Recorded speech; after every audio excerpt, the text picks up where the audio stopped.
The Interior of the Earth, as based upon the investigations of Rudolf Steiner. By Adolf Arenson. In our reflections on the Sermon on the Mount, we attempted to approach the New Testament scriptures in thought without detracting from their sanctity by our examination, and we may, perhaps, have gained the impression that, precisely when we approach our subject in this way, we are able to arrive at a true appreciation of the treasures of wisdom and beauty lying dormant in those sacred books. Let me today turn to a subject taken from an absolutely different realm of thought. In our present reflections we shall occupy ourselves with the description given us by the spiritual investigator of the forces holding sway in the interior of the earth, and we shall endeavor to bring his account more within our comprehension.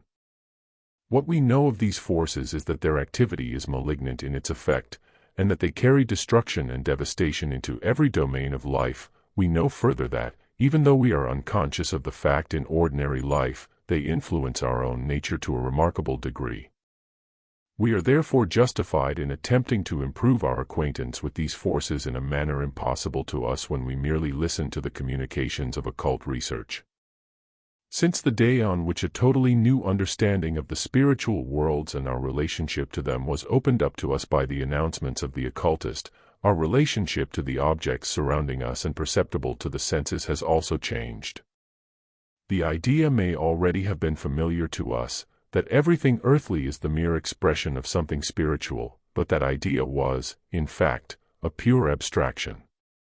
It could not become a living reality to us till the growth and evolution of man and of the earth had been disclosed to us in those graphic descriptions to be found in the numerous writings and lectures of Dr. Steiner, which have appeared during the last 10 years.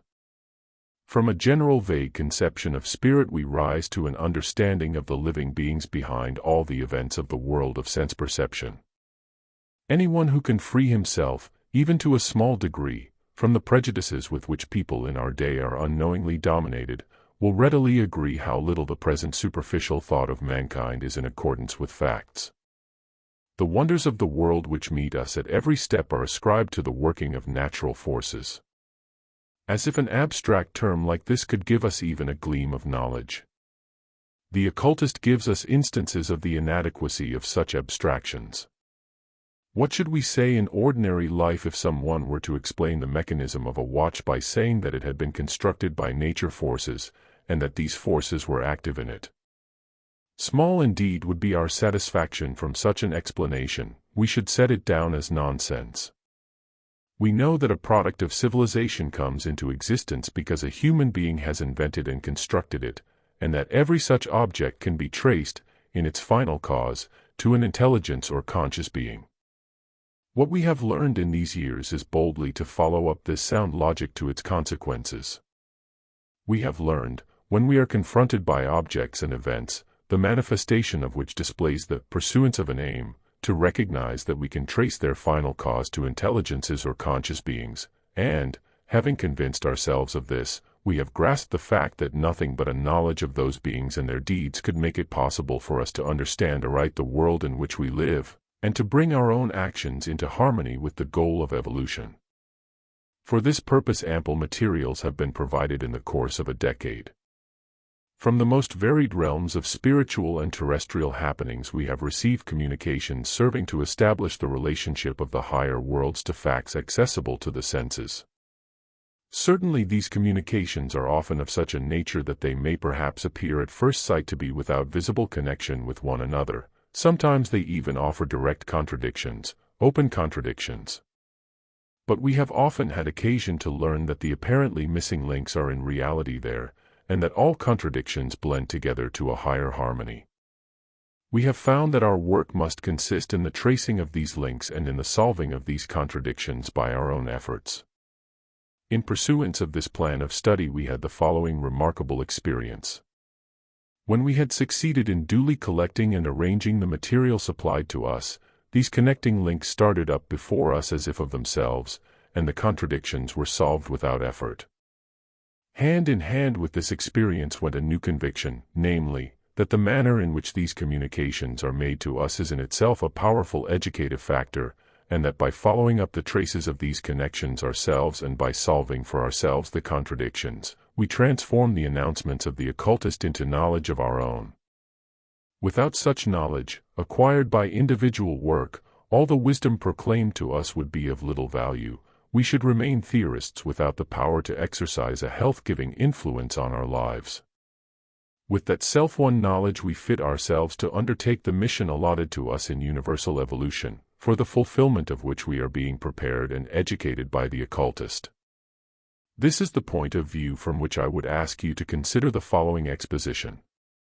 Its intention is that of helping us to bring within our reach a subject which, perhaps more than any other, presents difficulties to our understanding. In the year 1906 a course of lectures was given by Dr. Steiner in Stuttgart, in which, for the first time, a picture of the evolution of our planet and of the human race was unrolled before us. These lectures are a classical example of the manner in which an introduction to the theosophical conceptions of the world should be given, and in fact all the so-called introductory courses delivered since then by students of theosophy are founded on this course. Now, while everything in that course, almost to its close, describes a gradual process of evolution, from the nature of the human being on to the different methods of initiation, the last lecture contains something quite new and unexpected, a description of the interior of the earth. In that lecture we are told that the earth is not, as modern natural science assumes, a huge, lifeless sphere, the same inside and outside, the only difference being that the substances in the interior are in a fluid state, but that our earth is composed, right to its center, of a series of strata, differing from one another, but all of a nature impossible to compare with any substance on the surface of the earth. These strata were then briefly, but characteristically described. We did not understand this description at the time, and we could only wait patiently in the hope that other lectures might follow later, which would help us to arrive at an understanding of the subject. A few lectures were actually delivered on earthquakes and volcanic outbursts, in which mention was made of the strata of the earth. Some details were even added, but the explanation for which we had hoped was not given. Now, however, that 7 years have elapsed since that first communication, and that we are in possession of material which renders possible a more thorough study of the subject, I may be permitted to draw upon this material, and, by a judicious arrangement of it, to shed light on the description originally given us. For this purpose it will be necessary to recall to memory what is said regarding those strata in the interior of the earth. We cannot, of course, do so in detail, but we can bring out, in a few pregnant words, what is characteristic of each stratum. It is said, the uppermost stratum, which, in proportion to the interior, is like the shell compared with the egg, is called the mineral earth. Below it is so-called fluidic earth. But this stratum is not fluid in a physical sense, for its substance begins here to have spiritual qualities, evident from the circumstance that, when brought into contact with anything living, this substance as such would at once expel and annihilate the life. The third stratum is the vapor earth. This substance turns a sensation into its opposite. The sensation, in its existing form, is extinguished, as life is extinguished by the second stratum. The fourth stratum, the water or form earth, consists of a substance which materializes everything that happens spiritually in Deva-chan. There we find the negative pictures for physical objects. Here a cube of salt, for instance, would be destroyed, but its negative would arise. This stratum is the fount of all that exists in matter on the earth. The fifth stratum, the seed or growing earth, teems with exuberant growing force. It is the servant of the forms of the preceding fourth stratum as the life that is behind them. The next stratum is the fire earth. It has sensation and will. It consists entirely of passions, as we might say. It is the vehicle of everything in the nature of desire, the fount of all animal pleasure and of all animal suffering. The seventh stratum is the earth reflector. Its substance transforms all qualities into their opposites. Everything that can be imagined as morality in human nature is here changed into its opposite. Then follows the explosive earth, that stratum which splits up everything, including the moral qualities. Through the force which this stratum radiates over the surface of the earth arises strife.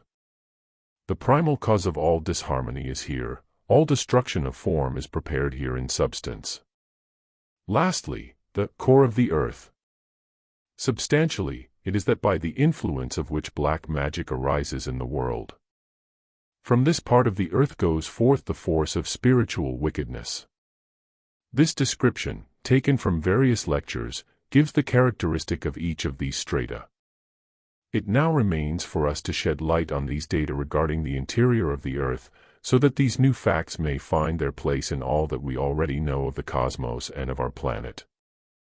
With this aim, let us endeavor to group together the materials available to us. It is important, we have already laid stress on this fact, that we should call to mind at the right moment the words of the occultist in connection with the subject under discussion. The saying which may serve here as a key is somewhat as follows: when any force begins to work in the universe, another force, opposed to the first, arises at the same moment. Everything that is accomplished in the world is subject to the law of polarity. This is a saying which we can well understand, for even in ordinary thought we observe something of this kind. For instance, we could never form the conception good if the opposite conception evil were not known to us. The same may be said of large and small, long and short. In every case the one conception conditions the other opposed to it. The existence of forces of polarity is everywhere to be found, even in our thoughts. On this basis we might make the following reflections: though we cannot understand the forces active in the interior of the earth, we can nevertheless try to find those other forces in the universe which are opposed to those unknown to us, but of which we know with certainty that, in accordance with the law of polarity, they must exist somewhere. Perhaps we understand these forces of polarity or counteraction better. They are possibly already well known to us, so that by their help we may learn to understand the unknown forces. An intellectual task like this cannot be recounted in all its phases. The web of thought here is not simply woven straightforward. But if we would describe the result of following the line of study actually pursued in its essentials, it might be presented to you in the following manner. We recall the description given in the Dusseldorf course of 1909 of the genesis of a solar system. From that picture we see in the Trinity the primal forces stirring, the plan is brought forth. Exalted beings receive it and carry it out in wisdom. New forces begin to work.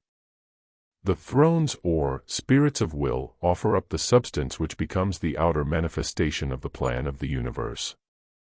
And ever new beings cast their forces into the world process.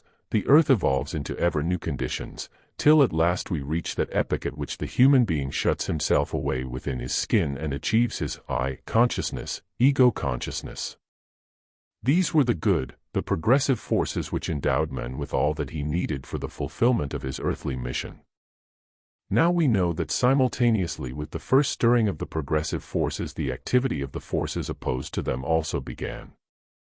When we try to understand those beings who have conducted the human being in a progressive sense in his earthly destiny, it becomes our duty also to inquire into the nature of those other beings, their antagonists, who send out destructive forces of annihilation and obstruct the normal evolution of the human race. Where are those beings, those forces, to be found? Where must we seek them? They work outwards from the interior of the earth. Figuratively we might say, as the earth cooled and solidified, these forces fled into the earth. They were, so to say, banished within the earth. This is a figure of speech, but as such it is quite legitimate when we compare the activity of the forces in the interior of the earth with the benefits lavished upon us by the progressive beings from the higher worlds. Let us place side by side this double activity on the one hand and on the other. Let us consider the so-called first stratum, the mineral earth, which is the scene of human evolution at the present epoch. Which are the helping forces most closely connected with this stratum which influence it most directly? The vital forces, those which work in our etheric or vital body. The formless, lifeless mineral becomes a being endowed with form and life when the vital forces are associated with it. Wherever these vital forces unite with lifeless substance, life arises. What must be the nature of the forces which work against these? Their nature must be such that, whenever they come together with anything living, they drive out and destroy the life. Let us look again how the second stratum, the fluidic earth, that nearest the mineral covering, is described. We find the words, "The substance of the fluidic earth, brought into contact with anything living, would immediately drive out and destroy the life." Let us continue. The forces which, in the first place, exert an influence on the living, are those of sensation. They render sensation possible. The plant is without sensation, because these forces are not present in it, but it is otherwise with the animal, for it is endowed with a body of sensation. These forces we might describe by saying that they permit of the flashing up of sensation. What are we told of the third stratum or vapor earth, which corresponds to the forces of sensation, as their opposite pole? It is a substance which turns sensation into its opposite. We might say that sensation is extinguished here in whatever form it exists, as life is extinguished by the second stratum. These two examples already show us that we are on the right track. Let us now proceed to the next higher forces. So far we have only considered our mineral earth and the two regions of force which lend it life and sensation. But just as the mineral is penetrated with life, and life with sensation, sensation is in its turn penetrated by thought. We know from the findings of occult research that every manifestation on the surface of the earth corresponds to something spiritual. The prototypes are that spiritual counterpart, and they are found in the land of spirit. In the book Theosophy, we are told that this land of the spirit is itself woven out of the same substance as human thoughts, and that we find various regions in this spirit land. First, the three regions of Lower Devachan, the continental region, with the prototypes of all that is purely physical, the oceanic region, with the prototypes of life, and the atmospheric region, with the prototypes of sensation. If we now advance in our study to the regions from which the spiritual prototypes send out their forces, it will be our task once more to examine whether the forces active in those regions correspond to the others which develop their pernicious activity from the interior of the earth. We will begin with the first region of the spirit land, the prototypes of everything physical, but we must remember that these prototypes are spiritual, for the empty spaces seen by the clairvoyant there, in place of the objects and beings, are filled, when they manifest, physically, to a certain extent with physical substance. To understand what this means we must make a short digression. In the private course of lectures by Dr. Steiner, entitled From Jesus to Christ, we are told that the physical body in itself is invisible, because it is a kind of body of force, that which we perceive by the senses are the physical substances with which this invisible body is filled out. We see the mineral substance filling this body, the body itself is invisible. This amounts to saying that the present physical body of man, as it has been changed by the influence of Lucifer, really consists of two different elements. It is composed of that of which the spiritual prototype is in the first region of the spirit land and of the lower filling which is incorporated into it. And now we understand what is meant when are told that the fourth stratum, the form earth, which corresponds to the first region in spirit land, is the fount of all of the nature of matter or substance on the earth. Here we have the two poles, in the land of spirit the spiritual prototypes of the physical body, in form earth the astral primal forces of the lower physical element, densified, as it were, to physical substance on the first stratum, the surface of the earth, as it is described in the lecture in question.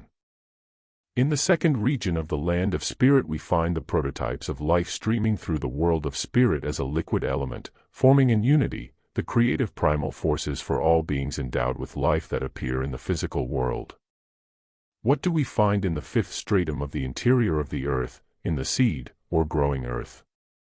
Here, too, we find life, but life of a kind which gives to the inferior substance of the fourth stratum its characteristic of rank growth. The seed earth abounds in exuberant growing energy, it serves as the life underlying the forms of the fourth stratum. In a similar relationship to each other are the forces which work downwards on the earth from the third region of spirit land and those which have their origin in the sixth stratum, the fire earth. They're the prototypes of everything pertaining to the soul, of all that exists as sensation, is found, in its spiritual aspect, in the spirit land. Here in the interior of the earth, in the sixth stratum, is found all passion of a low nature. This region is the vehicle of all impulses of desire. Here is the source of animal pleasure and of animal suffering. Then comes the fourth region of the world of spirit, that which contains the models of all purely creative works. The spiritual prototype of all that is specifically human is met with here. Now what can we designate as specifically human? What is its highest form of expression? What, we may ask, is peculiar to the human being, and only to the human being, in contradistinction to the other kingdoms of nature? His moral feelings, his moral thoughts. Morality is a quality which is possessed only by the human being. We now see what is said of the corresponding stratum of the interior of the earth reflector. Its substance changes everything into its opposite. Everything that we can imagine as morality in human nature is here transformed into its opposite. Still higher in the loftiest regions of the spirit land, forces are active which do not manifest in form. Hence this region is called arupa, formless, without shape. These are the creative forces of the prototypes themselves, living germs which take form in the lower regions of the spirit land as thought entities. We find in the interior of the earth, in the eighth stratum, the forces of the opposite pole, the powers working against the former. The source of all strife, all discord on earth, is found here. There, in the land of spirit, are the impulses towards the prototypes, ready to assume the most manifold forms of thought entities. Here, all form-destroying elements are prepared in substance. And finally, the last, the highest to which our thoughts can rise, which is still sealed to our understanding, and to which we therefore give the vague names of First Cause, Primeval Womb, and Godhead. When we are told that the germinal thought entities in the highest regions of spirit land envelop the actual seed of life, but that the seed comes from still higher worlds, we faintly divine that from those higher worlds the first stimulus is given of all that directs growth and watches beneficently over evolution. We have a name for this, we call it white magic. The lofty spiritual force which rules protecting over the evolution of the earth has its origin here. The core of the earth forms the counterforce to this. It is, in substance, that by the influence of which black magic arises, from this region proceeds the force of spiritual wickedness. In the above we have pointed out the connections which exist between the forces in the interior of the earth and the ruling powers in the cosmos. Not that we have gained by it an understanding of those forces according to their nature, but we have assigned to that which formerly seemed to us isolated and disconnected, its place in the organism of the world. And we have done something else. What we have recognized as the truth remains our own as knowledge, we can never forget it. Even should our memory lose the names of the different strata, even should it not retain the details, one thing, and that the essential, can never be extinguished from our knowledge. When we are struck by the activity of the progressive deities in any connection whatever, there starts up within us of itself the representation of the powers of hindrance, sending out their forces from the various strata in the interior of the earth. And in proportion as the understanding of the governance of the good powers dawns upon us, so do we understand more and more the work of those beings who obstruct the normal course of evolution, who seemingly destroy and annihilate it, but who, precisely because of their antagonistic energy, call forth as if by enchantment the most hidden capacities and forces of the human soul. Something else, too, may become clear to us, namely, what lies at the foundation of the activity of the beings in the interior of the earth, and here an understanding of them opens out to us gradually. It is no new foreign element as compared with the activities of the good gods. Though it forms a contrast to the latter, it yet lies on the same line of advance, but it oversteps the limit, it is turned into a low force, dragged into the abyss. While good gods lead us with protecting care into the world of matter in order that the human form may be built up, the activity of the obstructive beings is an overstraining of these forces. These beings drag matter down to a withering parched state of obduracy, parched callosity. While life is showered upon us from spiritual worlds, the forces in the interior of the earth degenerate into rank growth. While we are endowed by the good spirits with the capacity for sensation and feeling, this capacity is exaggerated in its opposite into one for lust and animal desire. And, lastly, while the possibility of freedom has been bestowed on man, while he is privileged to experience the isolation of the I, the ego, the downward-tending powers strive to tempt the selfhood beyond the limits its own nature, into the conflict, into the war of each against all.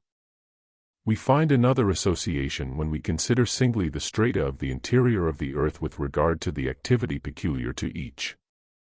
We come to the following conclusions. The mineral earth represents the lower substantiality, the fluidic earth represents the life-extinguishing stratum, it has to do with life, the atmospheric earth, which extinguishes all sensation in its existing form, has to do with feeling. This is a trinity. It corresponds to the trinity of the human body, to which the substance of the earth strata, which have been named, show themselves hostile: physical body, etheric body, body of sensation. Then follow the form earth, the primal source of all substantiality, the seed earth, the primal source of all lower life, the fire earth, entirely composed of the lower passions. Again a trinity of substance, life, and feeling. Its correspondence in men is the sentient soul, the intellectual soul, the self-conscious soul which, according to the explanation and the diagram in the second lecture of the course, entitled Theosophy of the Rosicrucian, are the transformation of physical body, etheric body, and body of sensation. In conclusion, we have the earth reflector, the explosive earth, and the core of the earth, and these do not direct their energy only against matter, life, and feeling, but also wage war against the spiritual element in life, morality, harmony, white magic. Corresponding to are the principles of man's higher nature, spirit self, life spirit, and spiritman. It is evident, without further discussion, that we are here in presence of associations which might lead us into profound mysteries of human nature were we to pursue them further. But in a lecture we must restrict ourselves to an outline, and therefore we can only hint at all this today. For yet another question forces itself upon us when we observe the workings of the law of polarity in the world process, a question which may fill us with apprehension, but which we cannot repel, because it affects the central point of all evolution. If every progressive force conditions the opposing force, and if obstructive forces place themselves immediately in opposition to all beneficial activities, where is the end? Where is the goal? Where the redemption? In order that we may approach this question more closely, let us once more call before us what this world process really signifies in its deepest sense. We see spiritual beings and forces at work, showering upon man as gifts the most various objects and capacities, that he may be equal to the task allotted to him. They have endowed him with the principles of his nature, enable him to live in the physical world, they have bestowed upon him the capacity of thought, and, lastly, that of self-consciousness, so that he is now in a position to become an independent being in the further course of evolution. The occultist endeavors to bring those beings more within our human understanding by describing to us their characteristic qualities. On the other hand, we see other beings at work. These, however, are antagonistic to the former, and are depicted to us in a characteristic manner. And as we have seen, every group of higher beings is opposed by a corresponding group in the interior of the earth. In the middle, so to speak, for a picture of this kind requires that we should make use of an expression belonging to space, is the surface of the earth, the mineral plane, that region in which the collision takes place between these different opposing forces. For here, on Earth's surface, a being has gradually developed whom we may regard as the product of this polarity. Man is appointed by the good gods to turn to account the experiences of Earth for the benefit of the spiritual worlds. Had nothing encountered the forces of these gods, man would have become a being without volition, only able to fulfill the commands of the good gods. But in opposition to the manifestations of the progressively active gods are those of the destructive beings. Both groups direct their activities towards the human soul, and it is there that the encounter takes place. Here we arrive at an important truth. It is through the human soul that the forces of polarity work, the lowest as well as the highest forces. Christ himself works through the human soul when he brings to fulfillment the mission of the human race. He would spiritualize and redeem the world of physical substance. The human soul must take into itself the Christ force that the work of redemption may be accomplished. The soul can fill itself with the Christ force, or it can turn away from that force. Therefore, being the scene of the encounter between the forces from above and from below. Everything depends on the manner in which the soul itself has developed. For from the shock of the two opposing forces in the human soul, that spark may leap forth which changes the man into a free divine being, into a being who consciously absorbs into himself the highest force in order to accomplish the work of redemption. Again, from another point of view, we begin to understand the task allotted to the human being in the plan of the universe. The earth began. Forces have been working from above and from below, conditioning one another in their polarity. With every new force arises also its counterforce. The struggle seems endless. There, in the middle between the two, a being is developing, a being who absorbs the forces that assail him on both sides. On the one hand and on the other the two opposing powers, in the middle, man. And as man, with the help of Christ, raises himself in freedom from step to step as he penetrates himself with the forces of the higher regions, he conquers and redeems the regions below him. In man must be reconciled the polarity by which he himself has been created. With this the meaning of evolution is placed before us in a picture accessible to human thought and human understanding. In man the polarity is equalized in order that new, creative, cosmic activity may arise. But how, we may ask in conclusion, can this be achieved? We have expressly stated that only of Christ can it be done, and this is still more strongly confirmed by the words of the occultist, when he tells us that every single step in the Christian initiation, the washing of feet, the scourging, the crowning with thorns, etc., leads to conquest of a corresponding stratum in the interior of the earth. This means that the experiences of the Christian initiation signify the penetration into the interior of the earth. This may point the way to us. If Christ by his strength gives us the ability to redeem the powers in the interior of the earth, we must seek out the words in which he shows us the way, in which he tells us how we can follow that way. Let us try, building on all that we have heard from the occult teacher, to find it. In a lecture on the planetary evolution, the occultist presents to us a picture of the future. Man will then master the vital forces which now, without his agency, awaken in the lifeless mineral the power to take form, to display living activity. As man has begun to master the mineral substance, as he is already able to construct a work of art or a machine out of lifeless matter by his own creative power, so, in the distant future the capacity will be his to cause life to arise at will. It will not be by planting a seed in the earth, for he will then himself be the creator of the living. But to this end he must pass through an evolution which leads him away from the physical towards the spiritual plane. To become lord of the mineral kingdom, and to bring into subjection the substances of the earth, he was forced to turn his affections towards that earth.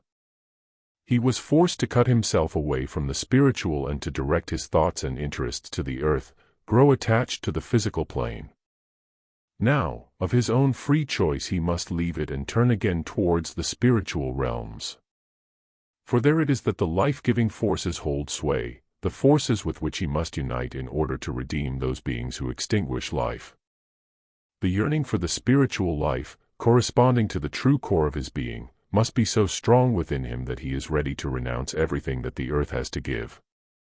This yearning is the key which opens to him the spiritual realms, the kingdom of heaven. Therefore, and here we see the linking together of spiritual research with the words of Christ, blessed are they that beg for the Spirit, for theirs is the kingdom of heaven. And then there will arise in him the force to unite himself with the beings who have bestowed sensation upon us. In the vapor earth the beings linger who send up their forces to extinguish sensation. To conquer these beings men must learn to absorb and to master forces of every kind. The most powerful feelings, sorrow in its greatest intensity, he must learn to bear, if he would hold his own in the struggle with those beings. This is a tremendous task.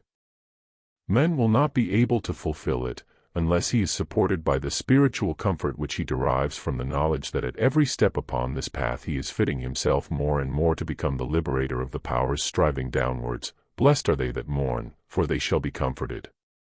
But he who would vanquish the lower substantiality, the source of which is in the next stratum, the form or water earth, must unite himself with the forces ruling the first region of the spirit world.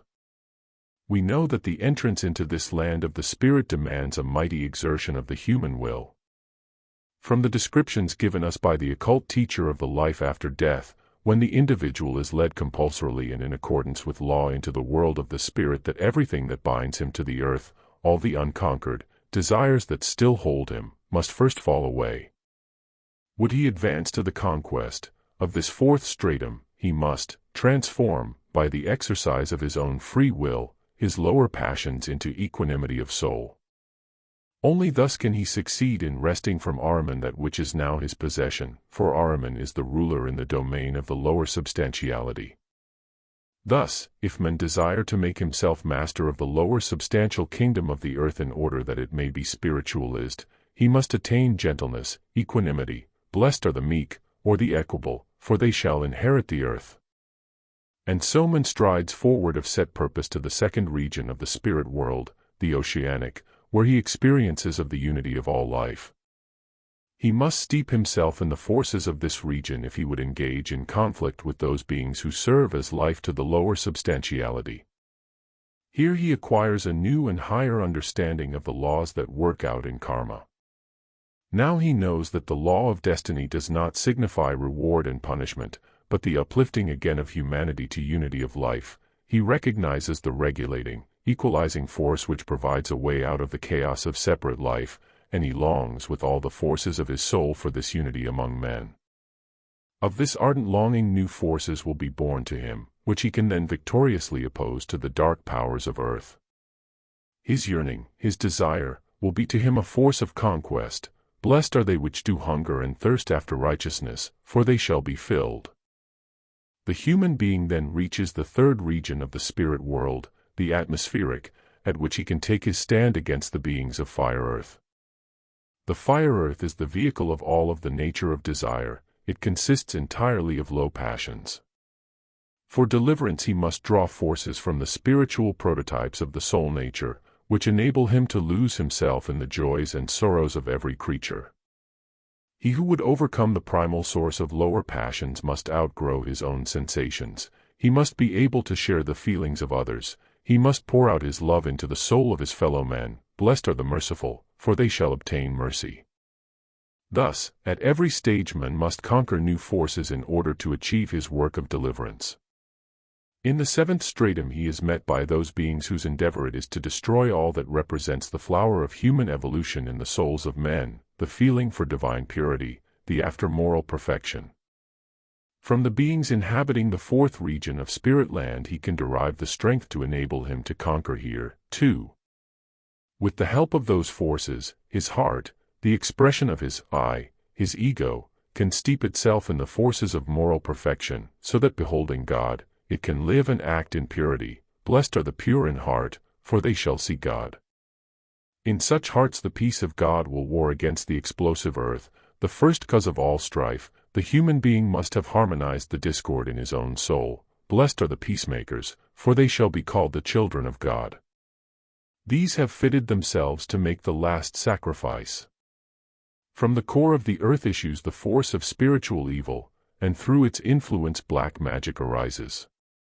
Man redeems the heart of the earth when, offering himself up, he becomes one with God. Blessed are they which are persecuted for righteousness' sake, for my name's sake, for theirs is the kingdom of heaven. In the lecture on the Sermon on the Mount, we see that there are spiritual associations running between the Gospel of St. Matthew and that of St. John. Here, in our consideration of the interior of the earth, a new agreement comes to light. The announcement of the spiritual investigator accord with the words which the Redeemer spoke 2,000 years ago. These associations were not the fruit of a labored search, they seem to grow out of the words themselves. Whoever reads in solitary meditation the words of the Sermon on the Mount in conjunction with the announcements of the occultist, will find from his own experience that connections like these meet him at every turn, for they are indeed present, only they evade the superficial glance. This was the object of my lecture. It was intended to call attention once more to the manner of study based on the words of the occult teacher. In the book Theosophy, by Dr. Rudolf Steiner, you will find words of strength for such work. The thought is a living force, it is a direct expression of that which is beheld in spirit. He who truly understands these words also grasps the truth, that the announcement of the spiritual teacher may be to us what outer nature is to the natural man. It created him, it sustains him. The spiritual spring flowing down into our souls must create and sustain in us the true man. But to this end our thought must be transformed. It has been kindled in the world of the lower passions, it is itself low, while it continues to serve desire. It must purify itself, it must offer itself as a sacrifice.